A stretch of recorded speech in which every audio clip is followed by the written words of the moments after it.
Welcome to Lunar Echoes. I'm your host, Lazy Chords. And I'm your other host, Clockwork. And I'm your other host, Don Dreamer. So, Rainbow Rocks has hit the theater and is coming out on TV this weekend. And we're going to be having a roundtable discussion on how I, Clockwork, and Don Dreamer feel about the movie and our thoughts about it. There will be spoilers in this episode. We are going to be talking in depth about this movie. So beware. If you haven't seen it yet, this might be one episode of Lunar Echoes you want to miss. But first, on to the announcements. And the first two announcements are by this weekend. Lazy Chords means the 17th of October, so if you missed it, it'll be on DVD apparently by November. And the second big announcement is that there are new Shapeway figures in the Shapeway store. Everything from Fluttershy to Discord and so much more. There's going to be a new Funko Pop figure line coming to stores soon. Trixie joins Discord, Celestia, and Spitfire in this brand new line, which would be interesting. I wonder why they didn't put Luna in, though. She's a fan favorite. I'm surprised. So, Rainbow Rocks starts off with an introduction of a new pony of sorts. It is the introduction of the Sirens. And with their mystical voice, they perpetuate negative emotions in the people around them and then absorb it for sustenance. Yes, these right off the bat at the beginning of the movie, we are introduced to these sirens. They start out singing. We kind of figure out their abilities right off their bat, and that they feed. Which one of the sirens said, "I want a meal, not fast food." Irony, they're in a fast food restaurant, but it doesn't appear that they actually eat any real food for as long as they're wearing their magic gemstones. Actually, I think they do eat real food because remember Sonata said, "Ooh, it's Taco Tuesday. Eat lunch." I think what she was saying is that tacos make everyone so happy that there will be lots of people in the cafeteria that day. No, I'm just kidding. I totally made that up. But in the fast food restaurant, they're sitting at an empty table. There are no dishes to be cleared away or anything like that. So we're not really sure. We never really see them consume any human food. That's true. I don't know, maybe it's just a blurred line or just a cute thing for Sonata to say, but it just seems off that you'd be excited about eating a taco then. Yeah. Maybe she just likes the look of tacos or something. Maybe she's been hanging out. She's a bit of a weirdo. But yes, you kind of notice that they feed off of emotions, which is kind of similar to the Wendigos of past, because when ponies were in strife, Wendigos would come. Sirens, when ponies are arguing, which they created the chaos. And then we have also the changelings who feed off of an emotional love. So it seems like a lot of the villains in this show feed off of something, except definitely for Discord. And Luna. Well, it might be Nightmare Forces controlling her, but Nightmare Moon really didn't feed off anything. She just wanted eternal night. That's true. She didn't feed off ponies in any way. Gosh, Equestria sure sounds dangerous nowadays. I don't think we ever want to go there now. Everything wants to eat you. I find it interesting because maybe these sirens have been around a long time, and maybe they have some connection with the Wendigos. Could be. Or the changelings. Or the changelings, that's correct. Although, fun fact about the sirens that I noticed, they look like sea ponies. There's no doubt about it. They're creepy. They sing Shooby-Doo. They're sea ponies. They don't actually sing Shooby-Doo, though. Shooby-Doo. Spoiler alert, they don't sing Shooby-Doo. A couple things I noticed about the opening of Rainbow Rocks that definitely made it superior to the original Equestria Girls, and that's the actual opening credits. It didn't look so much like a fan animation for one thing, though it was still very cool. It was a little different. It was more hyper, more upbeat, more energetic. The opening song was definitely a little more happy.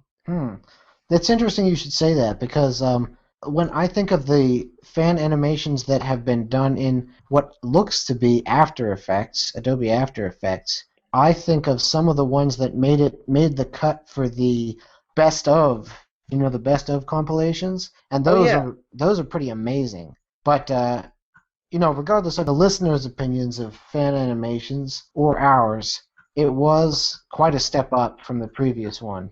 Well, You'll notice a lot of things in this one that are better than the previous one, but we'll talk about that later. But yes, definitely, while we're on track of that, we can talk about the animation. The animation seemed a lot smoother. I think it's because they got to play around with it more. The promos that weren't actually part of the movie was, I think, maybe them practicing these new puppets. And also, they probably had practice with Lola's Pet Shop. They had human flash animation there, so they got a little bit more groundwork there to work on. Another thing about the animation that was very striking is the lighting.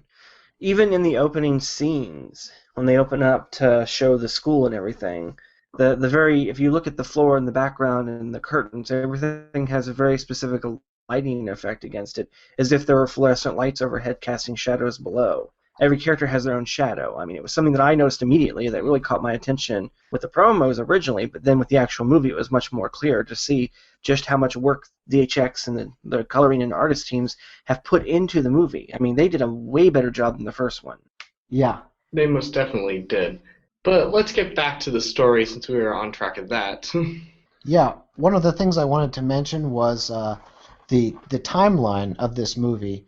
And unlike the episodes where we're not quite sure how long things are taking or how much time elapses between each episode, except for Clockwork and Copperbit clearing that up for us regarding the two summer solstices, this one makes it very clear that Equestria Girls 2 happens immediately following Equestria Girls 1. We get to actually see the rainbow beam in the beginning that cleanses Sunset Shimmer. Well, there could have been time that passes by since we got to Twilight World being happening after she got her kingdom, her new castle, and the ad placement of buy her stuff. Except at the beginning, wasn't she already a princess in the beginning of the first one? Yeah, she was a princess, but she got an official title at that point. Remember, the part about this is the fact that this takes place right after Twilight's kingdom, because she has the Crystal Castle. Yeah, that's what I'm saying. Okay. This starts off at the very end of the first movie. They link up directly, right? Yeah, I think. I had this weird theory about the Equestria Girls world. I think it works on a different timeline. I think everything that happens in Equestria happens faster than it does in Equestria Girls. It's a theory because of the fact that they mentioned the fall formal, and we know for a fact that it wasn't autumn when Twilight left the first time. Actually, it was not even summer yet because it would have had to have been a full year, and it was already past spring by the time she became a princess. And the summer solstice started season 4, and therefore it'd be spring in Equestria and autumn in Equestria Girls World. Well, here's the thing, though, about that. Yes, we do have the whole timeline there, but that could be a theory and everything. This could be a theory, too. This is a theory, too. They can control weather in that world of Pony, so maybe their seasons aren't the same amount as our world. They can control when season starts and ends. Okay, I can give you that one. I'm just saying. I'm not saying it's fact. I'm just saying. No, I can see where you're coming with that. I guess the other thing I was thinking though is the fact that we do know that the seasons go through 1 year, and after looking over all those episodes, you can check out the microcast for that, everyone. We figured out exactly how the timeline flies, and up to season basically 1 and 2, everything's mixed up. From season 3 onward, it's pretty easy to follow, kind of, sort of. And the other thing is that we still have, the reason I say the timeline might work differently is because the sea ponies, the Sirens, the Dazzlings, Adagio and her gang, were sent by Starswirl the Bearded, part of the Pony lore, to Equestria Girls World. Why are they still teenagers? That could be one of the effects of their magic that they have, these were supposed to be ancient beings, I thought. So I'm guessing they don't age very quickly. Maybe they don't have enough magic to keep them young, and that's why they feed. It's like Hocus Pocus. Imagine that. We'll talk about that later. So moving on to the storyline, the one thing we notice right off the bat when we open to the movie is Sunset Shimmer is not a villain. Yay! Yeah. And in fact, she's apparently repented on some level, and she's trying very hard to fit in with the rest of the school, even though it seems like everyone doesn't like her anymore. And really, I'm surprised Celestia let her stay as an enrolled student. But then again, apparently, being a president isn't the same as being a demigod. No, she more trusted Twilight's judgment in the whole thing, and plus, really wanted to see maybe a turnaround to repent for her. Maybe that's a slight Celestia side of her from Pony World, willing to give a second chance, even though a lot of people are against her. We really never got to see her true thoughts about Sunset Shimmer the whole time because she was under the siren spells. Well, there is that. But yeah, so Sunset's back, and then we get to see the CMC, and then we get to see the main 5 plus Sunset, and they're working on a battle of... I'm sorry, they weren't doing that yet. Yes, we got that staging for music, and I was like, that's actually an interesting idea because at first I thought they were just going to create another dance. But you can kind of tell from the Shake Your Tail video, they were setting up for a dance. I'm like, are they really going the dance route again? I think the studio caught wind that maybe the music wasn't quite up to snuff in most people's standards, because I thought Daniel Ingram really, it was still pop, but he pulled out all the stops for this stuff, and it seems like he spent a lot more time on it. Maybe because he had a lot more time considering how rushed the first movie was. Oh yeah, movie was first one was very rushed. But yeah, Sunset's back. She's doing great. My girl is finally getting better. Always like Yeah, well, my girl is a princess, so yeah. I was just saying because I liked her because I saw an actual redemption arc. I didn't see one with Trixie, but I saw one with her in the making. Yeah. Because I liked her because she's the same level as Twilight, but taking a different path.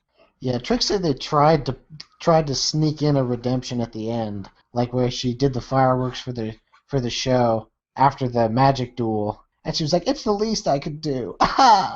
But that doesn't count.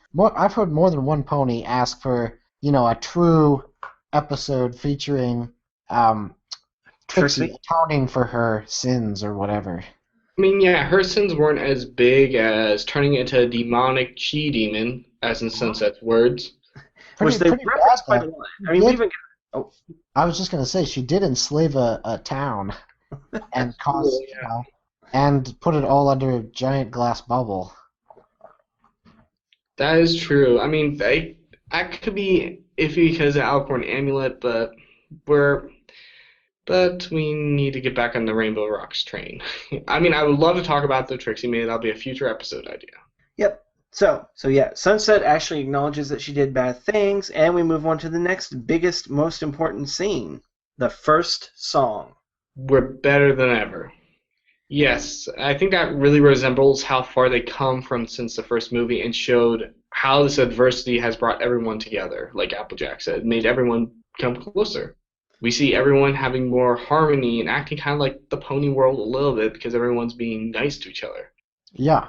You know what? Jumping back a bit, I was told that it was a good idea to watch all of the shorts for the movie before watching the movie itself, and I was just thinking they all have the instruments that they picked up in the shorts. So Yeah, what could happen is maybe that is part of the time that has elapsed between the rainbow beam that cleanses Sunset Shimmer and the actual start of the movie, because they all have their instruments picked out. So if we actually work in the shorts into the timeline, there's at least that much time that's passed. this is true. So Yeah. maybe it wasn't right after then. Yeah, that sounds interesting. And yeah, I've realized to watch the shorts weren't spoilers after watching it the first time. Though that was a big concern of most people. That it was spoiling something from for the movie. Yeah. Even I honestly was a little worried that I didn't even watch all of them because I thought they were going to spoil it. Yeah, I haven't seen them all either. I don't think I saw Rarities. I mean, that is a good theory and everything. And yeah, that does make sense of how much time elapsed. So one of the things that was interesting is that they, with Twilight Sparkles coming to the human world, she brought equestrian magic with her, and they actually say that in the film. The sirens refer to it as equestrian magic, and AJ talks are about, I thought Twilight took all that magic back with her. right. They turned Anthro Magic Girl pony thing, That's right, with little cute little ears, and which that they look adorable, cute little ears, and it baffled a lot of people in the fandom. Like they're questioning why are they changing? No one really explains it. Oh, blah, blah, blah, blah, blah. But some guys who are having their unease in a knot about that. First things first, a lot of things don't need to be spelled out. Maybe some things need to be left to the imagination of the viewer, which is a great thing about shows and movies. yeah, Thing I think about is they change into that because music is something that you harmonize with. They all have the same goal at the end when they're playing music together. But also, I've learned in my adventure education course about this thing called flow, which in translation is you're in the zone. Your perception of everything is clear, your control is better, and I think instruments just bring that out in them. yeah, especially when playing in sync with one another. Yes. I mean, sure, we got moments where they did alone in the promos, but that was them focusing on something that brings out what's in their hearts, which music is a lot of times does. Right. So the fans, of course, would say, yeah, but why does that give them ears? Well, maybe because they become more harmonized and more like together in friendship. And there is residual magic because the Twilight's Crown kind of gave them that. Yeah, I think what we're supposed to assume is that it's because it's equestrian magic, like which kind of suggests the gross counter argument that if a human brought magic into the equestrian world, the ponies would like get legs, like long legs, and True, there become is really that grotesque. but we gotta remember these are kind of humanoid versions of the main six, so it's not far off that it would have this inner magic inside them that's awakened by the crown. They Definitely. are, in a sense, the element bearers of that world. Yeah. I can roll with that. But you know the good thing about this movie? The music. Oh my word, the music. It was so good. It was actually listen toable. Well, I mean, I liked quite a few of the ones from the first one, but I'd be hard pressed to call any of these new songs bad. Yes, the songs were great. I downloaded them all to my phone. I was listening to them every day because they're catchy. I love the whole feel of the sirens because their continuity was mystifying, and I feel like I was actually under their spell because I can't stop listening to them. Neither But can I. but then each song represented each part of the movie so well. Like Trixie's song, "I Got Tricks Up My Sleeve" was perfect for her. She's boastful in it. That's her. It was an R&B style song, which was great. Then Yeah, all the other main six songs were like upbeat, happy. I mean, then they have Rainbow Dash being bragging about herself. "I'm awesome as I want to be," which yeah, is a total move she would do before she kind of became a little bit better throughout in the Pony series. But this is Human Dash. right. Uh, What did you guys think of the Sirens' plans? Pretty empty considering they took over the school pretty quickly with their magic. Pretty empty? Yeah, they didn't really have a good plan either. It was still kind of empty and dull, but then again, it just seems like the only thing they wanted was attention. well, what they were after was the ultimate prize, though, right? The equestrian magic that they saw in the beginning of the movie. Right, which they got a hold of quite quickly towards the near end. Well, Well, yes. that's not quickly. That's near the end. Yeah. Here's the thing, though. These are creatures that have done this so many countless times. I don't think it's really hard for them to think of a plan like this and know how to execute it well. They know how to do this. They went through the ropes in Equestria and caused probably Pony Wars. So it wouldn't be so far-fetched that they were so relaxed and able to think of this plan on the fly. And Well, their plan did make sense. I mean, they wanted to control the world. And the only way to do that was to get their true powers, which is hard to get. They really couldn't get it. And they were power hungry, which is their insatiable need because they felt really powerful in Equestria. But in this world, they feel more defenseless. well, I mean, Adagio, or Adagio, how you say her name. Dashio? Adagio was definitely the plan maker. The other two apparently were just mindless clones because they didn't do much. Well, Sananda was more, but the other one, Arya, Arya. she was what we always do, stir up trouble. She knew the get-go of the plan because they've been doing this for such a long time. But they were definitely sidekicks. I mean, they didn't do anything except as a group. Like, it's not like they went out into the school and set up their own little parts of a plot or anything like that. Everything they did together was a group. So they were essentially one character split into three parts. Yes, that's what I meant. Which is true, yes. We also got the love of Sonata, though, which is apparently a fan favorite now. Yeah, I've seen plenty of memes of her on Facebook and stuff, Tacos. especially in reference to tacos. Exactly. I think a lot of people were probably enjoying the appearance of Vinyl Scratch and her vehicle of choice, which I have lovingly dubbed the Wub Wagon. I love the name, the Wub Wagon. That was actually like that would be the proverbial secret weapon, the final weapon, like the Bigoron sword or Atma weapon or something like that, if you want to go into video game references, because that was the station that the main six used to launch their final attack on the Sirens. Yes, and I love that part. I guess you guys were in agreement because you were like, yes, when you saw it, right? Yes. Yeah, And I know some yeah. fans are listening now, and they probably thought yes, but then I heard some fans saying they didn't like it because it seemed too much of an adult thing or something, or too much a shout out to bronies, or like Really? something that like the little girls wouldn't like, which is Oh, kind of weird and kind of two-faced for some bronies to say that because we're ones who watch a show for little girls. Why can't little girls like some of that stuff too?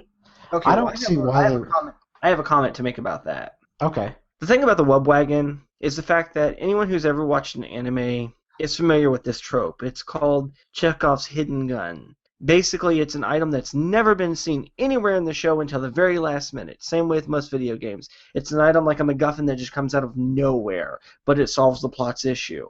Granted, it was done to sell toys because the Webwagon is available in your local Toys R Us, and it does transform from what I'm told. All right.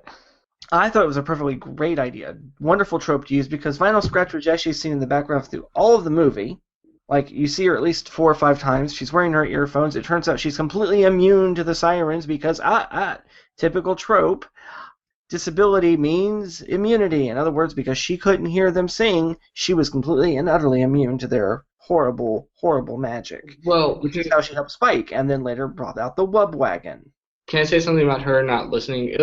I think they were trying to pull from the promo there because she wore her headphones everywhere. When Celestia took them, she had another pair of headphones. So we already got this thing that she always listens to music from that. So I don't know. Right. They're maybe trying to rely on too much of promo for that, but yeah. Well, maybe, but I'm just saying that the whole time we see her, she's always wearing her headphones, even in the first movie. And the idea behind it is that, again, there's this trope called disability equals immunity. And that means that if one of your senses is blocked off, the bad guy who has a power that affects only that sense, for example, Medusa and you're wearing shades, or in this case, Sirens and you're wearing headphones and you're blaring music, you're immune to it. That's a really cool idea because not a lot of people use that trope anymore. On top of that, Spike apparently somehow communicated to her without having to like talk to her directly. He probably Ran in talked front of her. directly because everyone knows Spike can talk. Because remember he talked in front of everyone in the last movie. But that's not what I'm saying. The fact that he didn't have to like yell or scream at her, she apparently just knew what he wanted. As a dog, I mean, he could have like pointed and like done the bark and turn thing. Or You know. nuzzled her, like called her, like then she took off her headphones. Possibly. But either way, it had an epic finish with The battle, battle, battle, battle of the bands. The final battle. Don Dreamer, what do you have to say about it? Oh, so I thought it was cool that the Sirens finally reveal their true forms, which it seemed like were locked inside of those little necklaces. Because I thought it was that the Sirens had taken human forms entirely, but we actually get to see sort of semi-physical manifestations of the Siren forms, and the human bodies are still there on stage. So what does that mean? I'm so confused. magic Could be projection. anything. I mean, it could be magic projection. The main six used it too with their mega The ultimate strike. Alicorn, male Celestia, Alicorn, astral projection. That was really neat.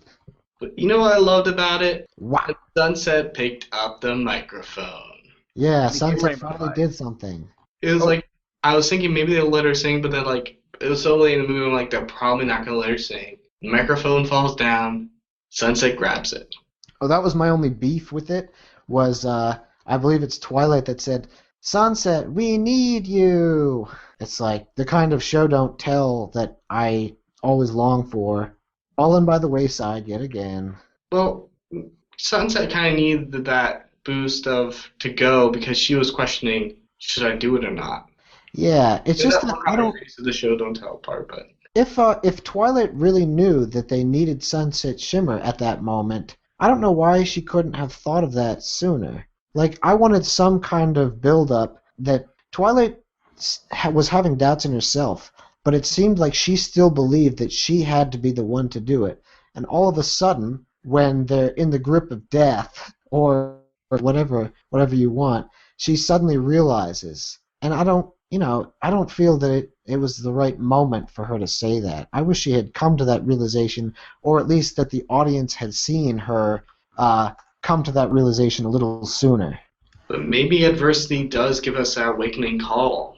That I sometimes we guess do need a shot of we could utterly lose. in this case that's what we have to go with because that's what they gave us. But I don't know that I feel like Twilight should have kind of figured it out a little bit before, even if she only didn't say so until that moment, because she is now the princess of friendship, and she I thought she was the most accepting. Oh no, that's not true. I was going to say she was the most accepting of Sunset Shimmer, but all of the main six were accepting of her throughout that whole film. Agreed. I don't know. I think that she did need that push. I know that it's disappointing that she didn't just pick it up on her own and start singing, but the way she was acting through the whole movie, it was perfectly acceptable, at least for me, for Twilight to say, Sunset, we need you. She had a bit of hesitation, and then she picked it up and started singing. And the Yeah. second she started singing, that's when her rainbowification became a crown. Well, Which brings us to the Scott Pilgrim references. yeah, people I've been hearing when I went to the meetup group right after the movie, they were saying, "Oh, it's such a Scott Pilgrim reference. I hated that part." I mean, the people that haven't seen Scott Pilgrim wouldn't even know that, though. So I don't see why it was a problem. I just thought it was fighting his magic. No, I mean, there were a couple references. There's an anime reference there, and if you want to look into it, it's technically also a Scott Pilgrim reference from the comics, not from the show or animation they were supposed to do, or even the video game. Basically, the final form of summoning a giant Pegasus, unicorn, alicorn. Hold on. Blah, blah, blah. Basically, the giant summoning of an alicorn with a rainbow beam is very similar to the near-end story arc for Scott Pilgrim, where he summons a giant dragon with his music. That's it. And all the characters transforming was very Magic Girl-esque. Reminded me of this mermaid vocal thing whose name I've forgotten. I'm sure there are people out there that can remember it for me, but the point is there were tons of references, and at the same time there was originality. The web wagon, the giant alicorn god, the awesome, awesome music. The fact that the last song is actually 4 songs put together. Yeah, it was nice. It was really cool how like it was an actual battle. Like Dajo, like she said, so the Rain Booms want to turn this into a real battle of the bands. But yeah. So do you guys maybe think? I know we talked about this before. Think Sunset Shimmer, the seventh main character. Everyone's been banking on Trixie being the seventh main, but it seems more apparent now. Oh Sunset man, might be that main 7 now. I would so much rather have Sunset Shimmer than Trixie. Agreed. Yes, like But here's the thing: if Sunset Shimmer stays in the human world, she can't exactly be the 7th element for anywhere else. So Yeah, well, maybe be the self element to Equestria because she is communicating with Twilight and doing what she did with Celestia. Twilight doing with Celestia, the Dear Princess Celestia. She's doing Dear Princess Twilight. wait. So does that make her the element of humanity? ha ha ha. Oh, sorry. But yeah, element aside, I think she might be the one of forgiveness. Like her more of trying to figure out how to make amends with everyone. And then maybe she had an inner turmoil, maybe that was not explained how to forgive herself later on. Yeah, which I mean, you and I and Clockwork had this long conversation about how that would be a perfect element, especially an element of harmony, even redemption or forgiveness or something along that line. I mean, absolutely perfect. But yes, like maybe for future movie, I think she might be the guiding. Oh wait, spoiler! If you guys haven't seen the end scene of the movie, like if you didn't wait until after the credits, we get a view of Human World Twilight. Maybe Sunset's gonna be the guiding force with that Twilight. Yes, Then builds Twilight up to that character of Ponyville Twilight. Maybe goes back to Equestria later on. we don't know. Maybe make amends with Celestia. But anyway, I was gonna say, I wasn't as thrilled with the movie as maybe a lot of people were. I did like it. I definitely appreciated the music. It was not. I wouldn't call it better than any of my favorite episodes of MLP FIM. What I did like about it very much was the after credits scene, because that sets up what may be one of the best stories of the Equestria Girls movies, and I'll just have to see how well they do it. But I think that I was thrilled to see them go there, so to speak.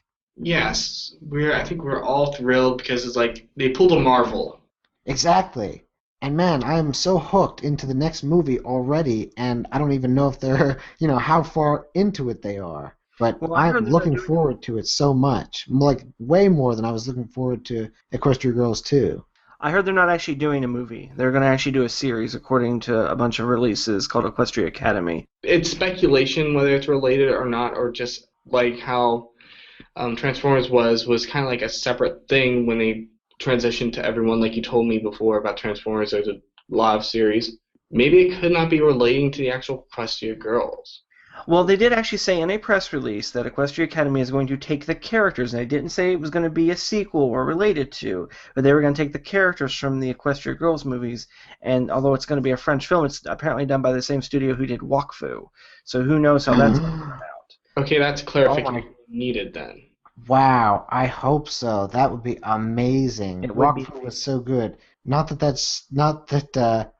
that's what we should be talking about on a pony podcast, but if you guys haven't seen that, watch it. It's Watch a it. great action cartoon.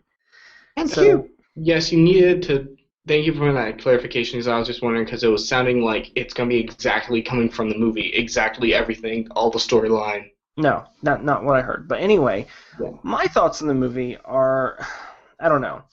I have mixed emotions about the whole thing. First, the music was awesome. I've been listening to it nonstop, and probably to the point that it's lost its meaning. But I can't stop listening to all the Dazzling songs because they just have a deep bass, high octavium.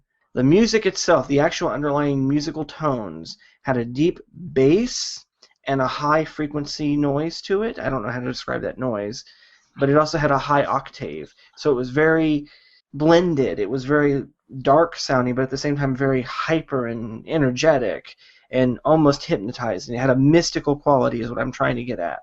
And all of those songs were perfect. Now, the three songs I would totally throw out the window are As Awesome As I Want to Be because I hated it, Shake Your Tail Song because I hated it, and Shine Like a Rainbow because it was way too slow and didn't feel like MLP to me. But that's just because it had a rocky feel. All the references were perfect. The fact that we got to see a lot of characters talking. The fact that all the stuff that was released for the movie, including the sneak peek at the Battle of the Bands, was completely different in the movie. Everything, it was very similar, but they changed a lot so that it made it different. And they also released part of the Shake Your Tail song, which was also animated. And it had nothing to do with the movie. And again, I was happy to see that they did this spoiler-free kind of thing that really kept the movie a surprise for me. Now, of course, a lot of people went to see it before me. The one thing I did like was the ending of the movie, the four-part song, the actual Battle of the Bands, and the after-credits scene with Mad Scientist Twilight. Yes. Haha, so cool. Which makes sense, because if Twilight of the Pony World is a crazy magic studier, perhaps Twilight of the Human World is a crazy scientific studier. Yes. So what are your thoughts, Don Dreamer? You had my thoughts. Yeah, I didn't like it as much as the show, like as any of my favorite episodes from the show. I thought it was better than the first one, but still not one of my favorite movies. I'd still prefer just like a really well-written, crisp, clean pony movie. I would too. What are your thoughts, Lazy Chords? My thoughts are actually different from yours, because I actually do like it majority better than some MLP episodes. Because the character interaction between the main six was split and perfectly timed in my way, because usually when they do a whole main six episodes, they pair off. They pair off Applejack and Rarity, Fluttershy, like Castlemania, Trader's Quest. It's kind of hard for them to focus on the main six as a group and their internal struggles with everyone. And the conflict seemed more realistic to me in how it worked and everything. And, I mean, in the villains, we got to see their point of view more of the time. And they became, I know they're like not really fully developed villains, but they're more developed than some of the villains in past. Like Nightmare Moon. Nightmare Moon, yes, but we might get more of her because Luna's still there. Discord is fully more developed, yes. Oh my word, yes. But Sombra wasn't. Chrysalis, not really. Unless you read the comics a little bit. But these villains actually got more of a role. And plus, it seemed more likely how things went and how they resolved the issues, how everyone's fighting, and how someone who wasn't really truly part of the group pointed out the flaws in the group, which seemed a lot better than the group realizing it themselves, because sometimes realistically we need someone to point out those flaws, someone else. That is true. I mean, I wouldn't say it's not my most favorite thing ever, but I did like it a lot. And I'm interested in knowing when Sunset Shimmer is going to run into her twin. yeah, I'm wondering that too. But I've decided, like, I've been trying to watch. Don't worry, it'll probably come out next week, Lazy Chords Corner. But I've been trying to get in the mindset of just being a fan of the show. And that's kind of what we need to remind ourselves when we watch something. Not go knives ahead on every little plot point, which is not really a big deal, but somehow are blown out of proportions at times. Yeah, it really depends on how much, because I mean one of the things that the fans like about the show is that it's refreshing to have a kids show that still has a well-written storyline. So they're most afraid of the story falling by the wayside and not really being well thought out, I think. I mean, when in the season 4 finale, everyone was so thrilled that they got to see Discord the way they wanted, really questioning his faith, so to speak, to these 6 ponies. And everybody loves that well-written aspect of it. So I think people are just looking for something to hate on sometimes, but at the same time, it's nice when the writers really do a good job, because I think that's what keeps us fans. I agree with that, and I'm just saying what I've been experiencing lately, like I'm trying to change my mind shift of the show now, because I'm going back to the older series, looking over that, and things can be easily more scrutinized when you compare it to present MLP at times. Yeah. And I realized more Silvercrow was right in one of his videos on saying you just need to keep that child like happiness when you watch a show.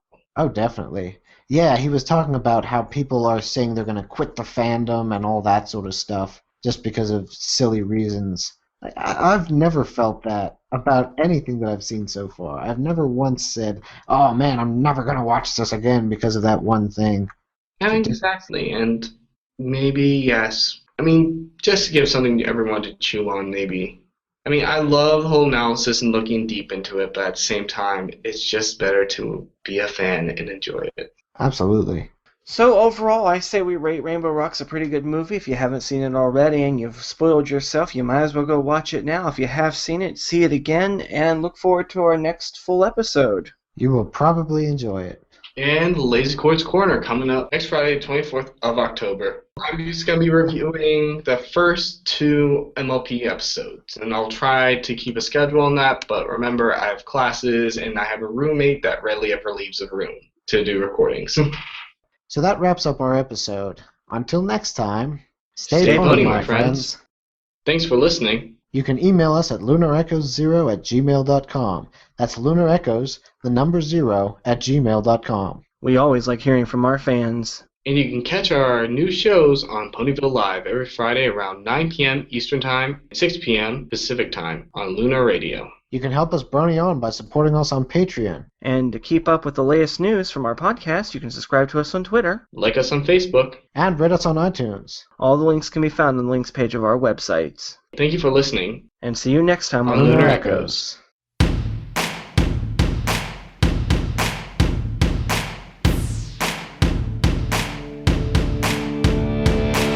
We used to fight with each other. Oh, wow, wow, wow. That was before we discovered. Oh, wow, wow, wow. That when your friendship